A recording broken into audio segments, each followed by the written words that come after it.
Hi, this is Graphically Alex coming at you with all things fat related. If that's something that interests you, please subscribe. I'd love to have you. For today, what I wanted to talk about was the actual thyroid protocol.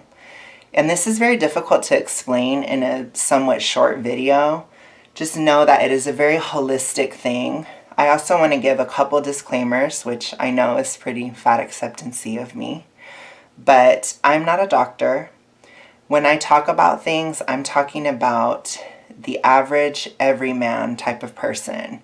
If you have a condition like you're on dialysis, or you maybe have hyperthyroidism, or if you have something, that's more abnormal in the sense that it's not something that the vast majority of people have, then a lot of this advice may not apply to you at all. And so you have to really look at things critically, do your own research, consult with a doctor, etc.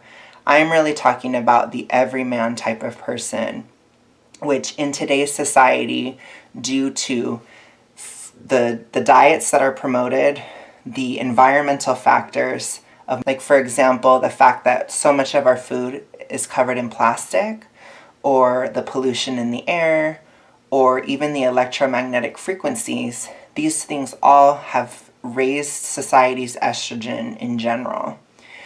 And because of that, the average person is much more hypo than they used to be. This is a bigger societal issue. However, some people are more severe than others.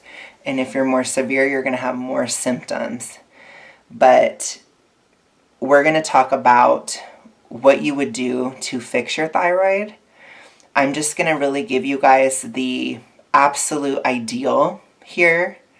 We'll get into a bit of nuance at the end, but the ideal is relatively easy to understand. Just keep in mind that this is not a prescriptive diet that is one size fits all for every single person. This is something that you have to check with yourself. You need to figure out what you need to do and try things out, experiment, see where you're at and what makes you feel better, what makes you feel worse, etc. It is something that is very much up to you. And it's not one of those diets where if you guys have something off the list, it's all ruined. But I will say there is only one real exception to that, and that would be the seed oils, which I've talked about. So pretty much everybody across the board should not be having those seed oils. They're very, very unhealthy. They are a major contributor to these endocrine factors and issues that we as a society have started to have, because these were added and pushed, and the amount of polyunsaturated fatty acids in these oils and in our food supply has skyrocketed every single decade, and we see the results of that, not just physically with everybody getting more obese, but even with how crazy society is becoming. Because with hypo, it isn't just physical, it affects your mental health. It affects how you see the world. And when you get to such a severe level of hypo, your adrenaline goes up so high, and you start to see things in incredibly black and white ways. You become very polarized. You become very outrage driven. You become all these different things because you need to experience outrage to have enough energy to get through the day. And this is what we're seeing in society. So again, this may not be affecting everybody equally. It's something that you have to ask yourself. All I can tell you is it was very much the case for me, and it was very obvious. Look at my size. I had other symptoms of hypo going on. It was very, very severe for me in 2020. But with that, let's go ahead and get into the actual aspects of what you do to fix your thyroid. So, in the wild, back in the day, before we were in modern society, our bodies actually took feedback from the types of foods that we were eating. So if you think about what is the type of stuff that our ancestors would be eating in a time of plenty, in a time where the ground is lush, where there's so much good things going on, versus a time of famine, right? What would be something that we would go towards if there wasn't as much food around? So when you think of a time of plenty, you think of mammals, warm-blooded creatures, your birds, your red meat, your cow, your pork, these kind of things. This is what people would eat. If there's a lot of animals around, there's a lot of that kind of stuff, that's what you're going to eat. Even if you're in Australia, you'd eat a kangaroo, right? So this is what people would tend to eat. And this is part of what would help your thyroid. So what is in mammalian animals? Well, you have a lot of nutrients there, and you also have a lot of saturated fat. So saturated fat is a way to tell your body that you're not in a state of famine, that things are okay. It's very, very good for your thyroid. When you look at what you would eat in famine, you would eat things like fish, nuts and seeds, maybe some leafy greens, right? If there was nothing else, you'd probably munch on leaves. And you'd have your bugs, this kind of stuff, okay? So a lot of these things, with the exception of the leaves, a lot of those types of foods, they have a lot of polyunsaturated fatty acids in them. So that communicates to your body that this is a time of famine and you need to store fat. You need to really hold on to as much as you can. And so because of these seed oils in all of our food, on a metabolic level, we have been communicating to our bodies that we are in a state of famine for the majority of our lives. And this system is being greatly abused to an extent within our bodies. And I do think it makes people crazy, and it makes people go into that flight or fight, that black and white, you're with us, you're against us, that very tribal thinking, because your body is in a state of survival. And the more of the seed oils that you eat, the more that you're giving yourself that indication that we're in a time of famine. So I really want you to think about it in terms of that first, and then we're going to get into more of the basics. So when it comes to thyroid health, there are really 5 ingredients that you need every single day. So what you need saturated fat, you need animal protein, you need calcium, usually in the form of dairy because it's easily absorbable, you need salt, and you need glucose. So, to say that again, saturated fat, animal protein, calcium, usually in the form of dairy, salt, and glucose. You need to make sure that you're getting all 5 of those every single day. If you are missing one of those, it's going to mess you up. So that's really the absolute basic of what you're thinking in terms of what you're eating every single day. If you are eating to heal your thyroid, let's say you're very severe and you need to recover, what would you do for a super pro-thyroid protocol? You would eat mostly red meat in terms of your protein. Make sure you're getting saturated fat, so you'd be having only like coconut oil, palm oil, butter, tallow, right? All those types of things. The more saturated, the better. So if the fat is solid at room temperature, that's great. Because you have to think, we are warm-blooded as human beings. Saturated fats are for warm-blooded creatures. Because if you put coconut oil on your hand, it's going to melt. And saturated fats are designed to be at higher levels of heat. And our bodies in of themselves are hot. We run almost 100 degrees Fahrenheit, right? So that's hot for oils. If you look at like PUFA oils, those are in your nuts and seeds and that kind of stuff. Your fish, right? These are all cold-blooded things. So it's very different. We are not cold-blooded, so those oils can have a little bit of they can be damaged just by the heat of our bodies. And again, a lot of times within this protocol, you're not thinking about it in terms of, I can never have anything ever. Like, that's not real. So if any of you guys are starting to think that way, stop it. There is PUFA, there are polyunsaturated fatty acids in hamburger. Okay, there's polyunsaturated fatty acids in butter. But you're looking at the overall ratios. So I need you to break free of that black and white thinking. It's not like that. There's always a blend. There's always gray areas. If you want to have a little bit of this, a little bit of that, the amount, the ratio is really what matters. So how much polyunsaturated fatty acids am I having versus saturated fatty acids? And that's a good question to ask. Maybe you eat salmon every single meal and you never eat red meat. Well, you're very high on the PUFA scale.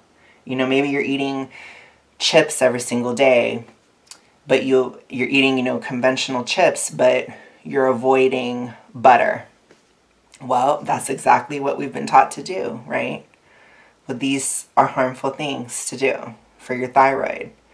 You need to think about your thyroid health as a scale. The more that you do for or against it will determine how hypo you are. So let's go ahead and get into carbs. So for your carbs, the best thing to have absolutely is organic ripe fruit. So if you look at like an organic banana that has a lot of brown spots on it, that is the top thing for your thyroid. Your thyroid loves fructose. It loves it in the form of a fruit. There's not going to be any other chemicals in it when it is organic. And when it's ripe, it's very, very easy to digest. Your thyroid also loves things like honey, other organic sugars. It loves it. So those types of carbs are your peak carbs. Now, as you go further down the ladder, you're going to have other things that are not as ideal. So the next level would be like starches. So like potatoes and, cassava, that kind of stuff would be a bit less ideal. Underneath cassava and potatoes and stuff would probably be your flat out candy. Okay. So people are like, whoa, candy? Yes. Candy is really only toxic because it typically has like pesticides and that kind of stuff. It's the same. It's kind of like eating non-organic, unless if it would be an organic candy, which that does exist. But that would be there. And really the issue with that is that it just lacks potassium. It doesn't have these other nutrients like potassium and vitamin C especially. So it's definitely not as ideal, but it's still better than the other things. Underneath that would be things like rice and corn. So rice is better than corn. Rice doesn't really have any PUFA in it. It's very, very, very low in fat, but it can be very insulinogenic, and it's very easy to gain weight eating a lot of rice because you can pack it in, and you just have to be kind of careful with it, especially when you're morbidly obese or super, super hypo. You have to be a little bit wary of rice because it's very easy to gain weight eating it. But other than that, it's okay. But it might make you feel like your heart racing, this kind of stuff. If that's the case, then your thyroid is just not strong enough to handle that rice, or you're eating too much of it. Underneath rice would be corn. Corn has a bit higher of PUFA in it. So it's okay still, but it's definitely, like if you eat a lot of it and you're more hypo, it can give you insomnia. It can make you feel a little crazy. If you eat a lot. And again, it depends on how hypo you are. So it's definitely beneath that. And underneath that would be your bread. So bread in the United States is the way that our wheat is stored and handled, it's very, very estrogenic.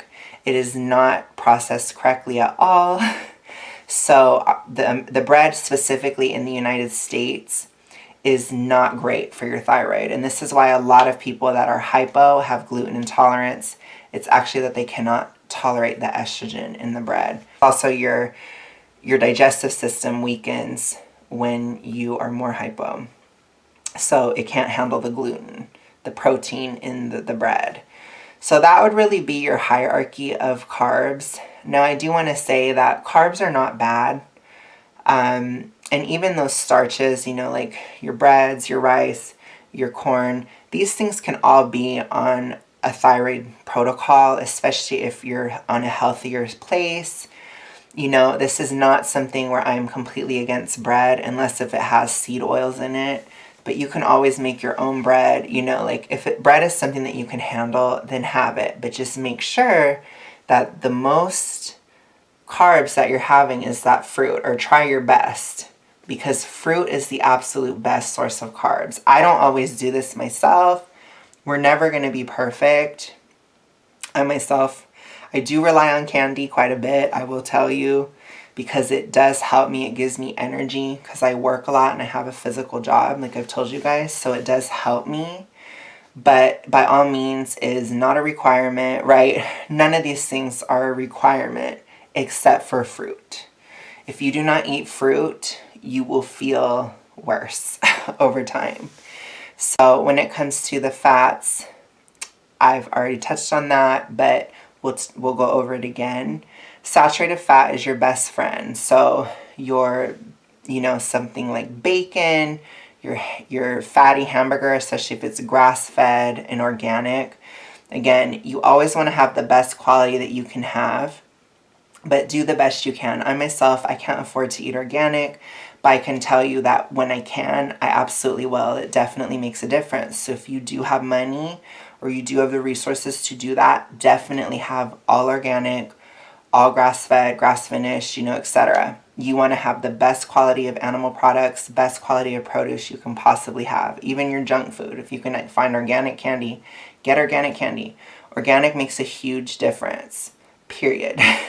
Underneath that, you're going to have fish. When you look at a salmon, for example, it is pretty high in PUFA, but it's not all PUFA. It's not like you're eating canola oil, right? That's pure PUFA. Salmon has protein, it has other fatty acids in it, right? It's a little bit different. When you think of something like olive oil is not the highest in PUFA. It doesn't have tons of it in it. So it's okay, but it's not the best because it is an unsaturated fat.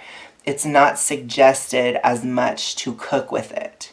It's better to cook with something like butter, coconut oil, beef tallow, these kind of things that are saturated, more saturated. That's better to cook in. Not as much your unsaturated fats, like olive oil, for example. But having olive oil on something as a drizzle or for flavor or something like that, it's not really an issue. And that's also where you can get into something like avocados. I personally would not suggest avocado oil, but if you have an avocado occasionally, it's not a saturated fat, but it's okay sometimes, right? We have to think in terms of what's the majority of what you're eating, right? I would not suggest eating 500 pounds of avocado a day, but at the same time, you have a little bit of something here or there. Is it a big deal? No, right? So that's really your fats. And the fats that are bad, we've covered plenty of times. So that's, those fats, those seed oils, you should absolutely eliminate them. Okay, that's the one thing I will say that you should eliminate.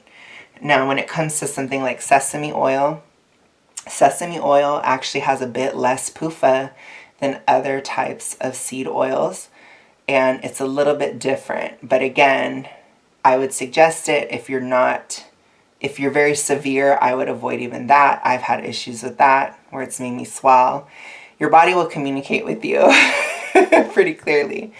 I've had issues with salmon where I've eaten salmon and it's made me swell up.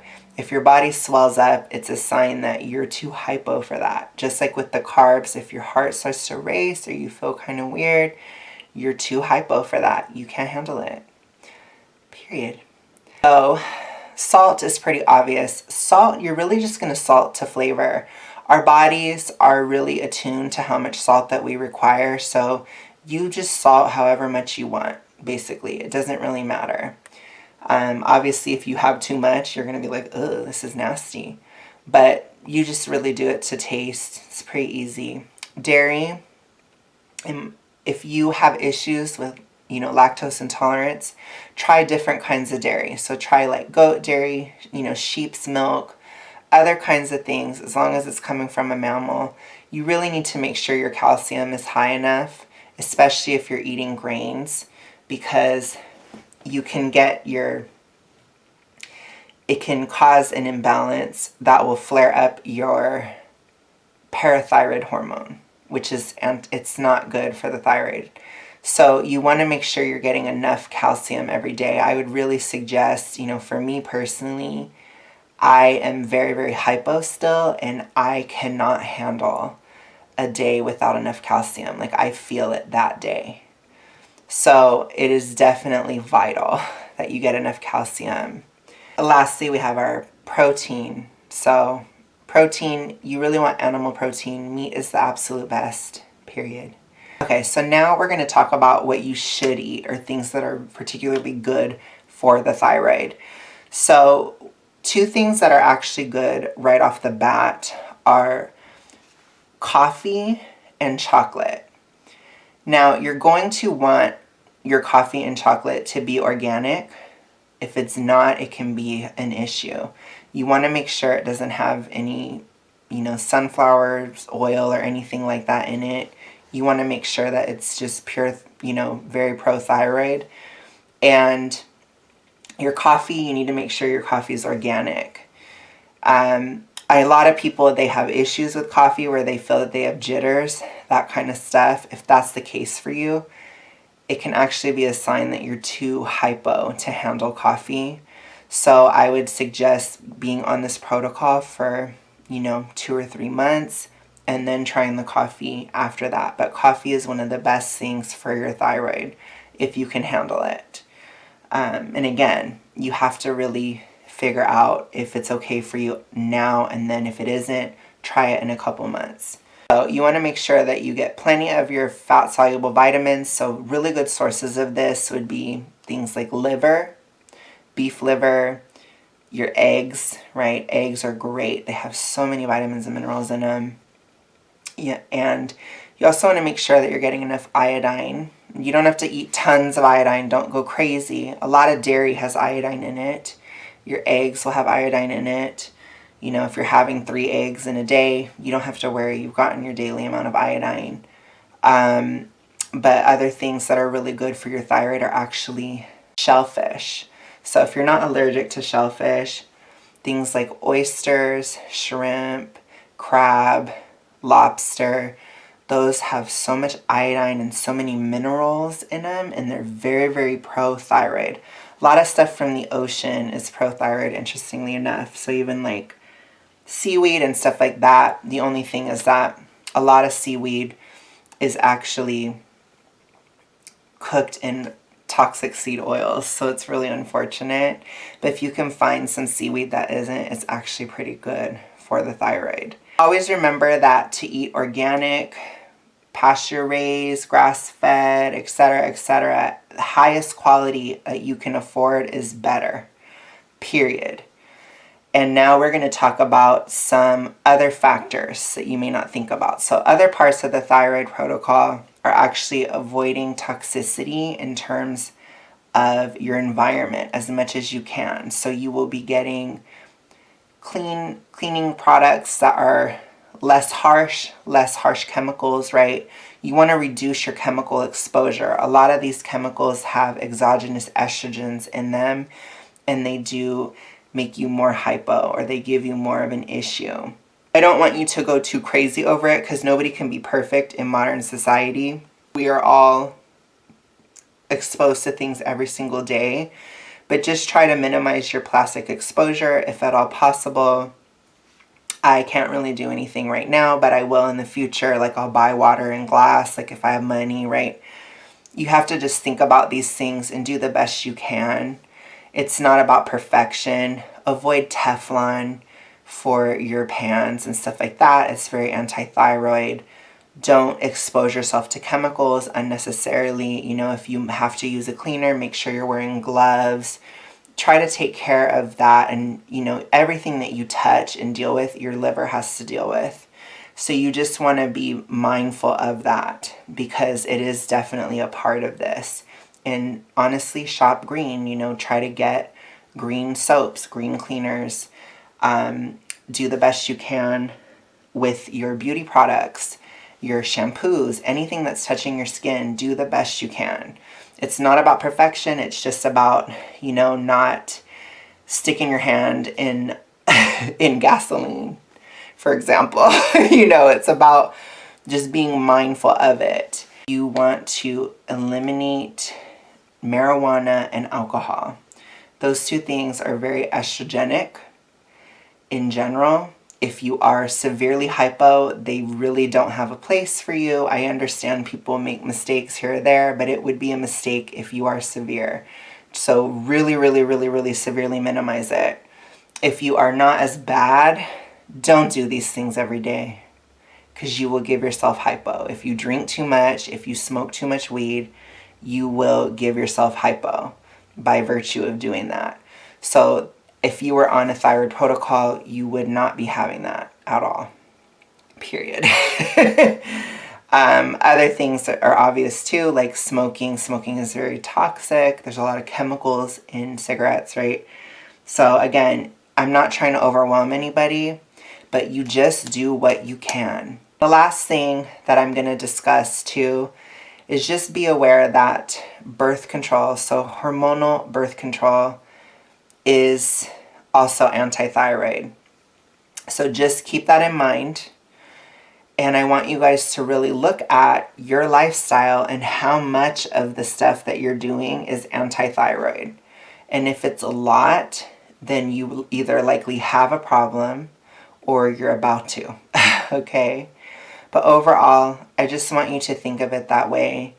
And we're just going to look at it in terms, you know, make the decisions in your life, do the best that you can, work with what you need to work with. I'm not trying to boss anybody around and tell you what to do. I'm just trying to give you the facts and you can make your own decisions. But I want to get to a place where I'm healthier, because then I can have things like bread again. Like, I can't really eat bread the way that I am right now. My body's too ill. When I get healthy, I can. You know, when I get healthy, I'll have the occasional glass of wine for a celebration. When I get healthy, I probably will have some MJ again. Not very often, right? But it's not about like demonizing everything and hating everybody. It's just about understanding where you personally are at and what is best for you. And I can't make that decision for you. You got to figure it out yourself.